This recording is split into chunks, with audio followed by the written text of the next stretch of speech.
Gentlemen, a pleasant good evening. Welcome to another episode of the Louis Sports Network. Hope everybody is having a wonderful sleep, or if you're still up, hopefully you're being out there safe out there, wherever you are. Before we get started, make sure you guys hit the like button, hit the subscribe button, make sure your post notifications are turned on, make sure you're sharing on your social media platforms. Truly appreciate it. Definitely appreciate it. I apologize for that. Like I always say, man, without you guys, there is no me. Thank you guys for always liking the videos, sharing, and subscribing. Definitely appreciate that. Peace and blessings to everybody. On to the video. I got a real problem with Isaiah Thomas talking about the reason that the Chicago Bulls beat them in 91 was because they got old. Michael Jordan had to wait until they got old. Listen to what he said. Does that make sense? He waited until they got old. The same tactic, the mental gymnastics that every LeBron fanboy has used to diminish what Jordan and the Bulls accomplished in 91. Well, it's kind of like looking in the mirror, isn't it, Isaiah Thomas? Because I could use that same logic when you used to face the Boston Celtics. Because remember, all we kept hearing is, well, Isaiah missed 34 games in 1991 with a wrist injury.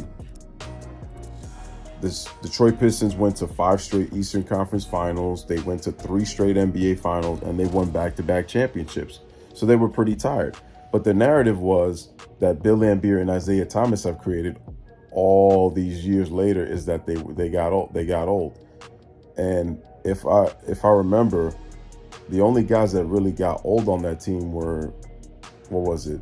Was it Mark Aguirre? No, Vinnie Johnson. It was Vinnie Johnson. It was Bill Laimbeer himself, and I think it was James Edwards, I believe. Now, check this out. When the Pistons defeated the Celtics in 88, let me tell you what the 84 to 88 Boston Celtics had accomplished during that time. Kind of sounds similar to when the Bulls knocked off the Pistons, because the Pistons' run was from 87 to 91. They went to 5 straight conference finals, they went to 3 straight NBA finals, and they won back-to-back championships. Now, the Celtics didn't win back-to-back championships, but let's check out their run too, since Isaiah likes to talk with so much cap. Let's see. The Boston Celtics from 84 to 88 went to 5 straight Eastern Conference Finals, with the Pistons finally knocking them out in 88, because then with Isaiah's logic that Jordan had to wait until the Pistons got old, you and Joe Dumars and the rest of that Pistons team waited until the Boston Celtics got old with McHale, Parrish, and Bird. So the Celtics went to 5 straight Eastern Conference Finals. They went to the NBA Finals 3 out of 4 years. They went back. Oh, actually, no. They went to the finals 4 straight years. From 84 to 87, they went to 4 straight finals, and they won 2 championships in 84 and 86. And the 2 losses in the finals were at the hands of Magic Johnson and the Los Angeles Lakers. So think about it. 5 straight Eastern Conference Finals trips, 4 straight NBA Finals trips, 2 championships in 84 and 86. But you don't ever hear, oh, the Celtics got old. No, the Celtics got tired. The Celtics didn't have the depth that they once had. The deepest team that they ever had was their 86 team. But they had injuries, and they weren't as deep as they were the previous years. And it was Detroit's time, just like if it was Michael Jordan's time. I mean, are we also going to talk about that in 1989, the Bulls were the only team to give you 2 losses in your entire playoff run when you went 15-2? Let's talk about how you swept the Boston Celtics when Larry Bird only played 6 games in that 89 season. But we're not going to talk about that, are we? No. Or how about the fact that you say that Jordan wouldn't have been a champion if it wasn't for Dennis Rodman winning those 3 straight championships? Dennis Rodman definitely helped Michael Jordan because they gave him the big that they needed. But Isaiah Thomas, why are you trying to uplift Dennis Rodman and then try to downplay him when he was in his prime with the Detroit Pistons? Or the fact that he made 2 All-Star teams with your Detroit Pistons. They were the only 2 of his entire career.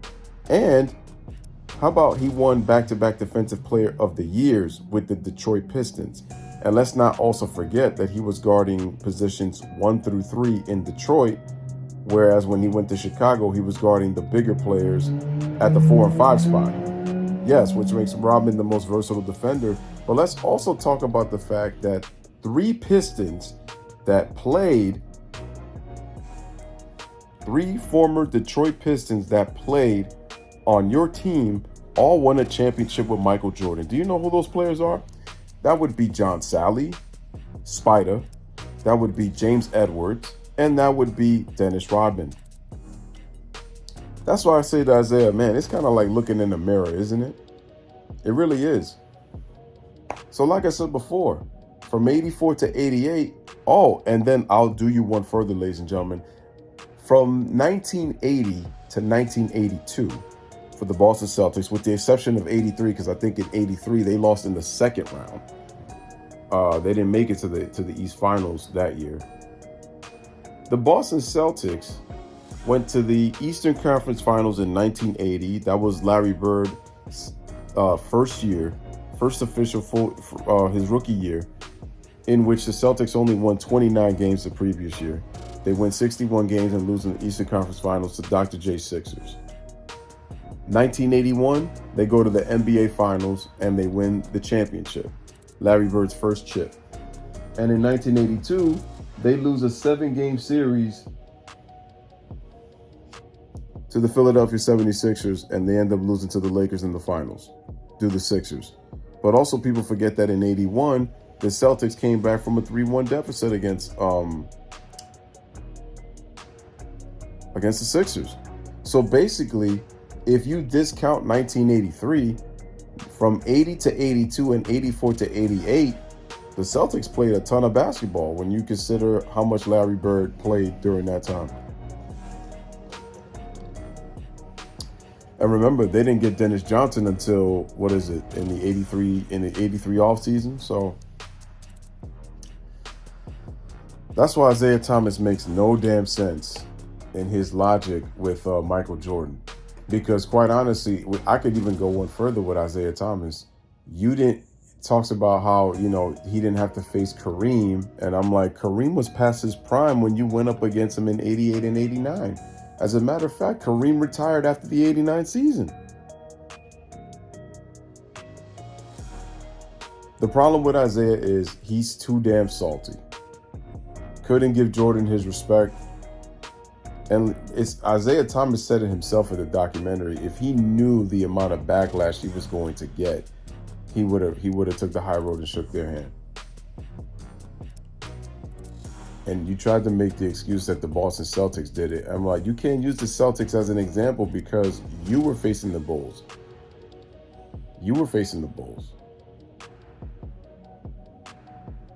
And Michael Jordan and the Bulls, they shook hands with you when they lost.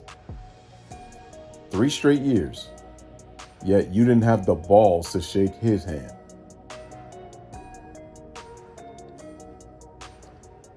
Like I said before, Isaiah doesn't have to like Michael, but there's got to be some kind of respect. And the fact that you're salty all these years and Michael still ain't acknowledging you, despite the fact that you're asking for an apology. You think you're going to get it?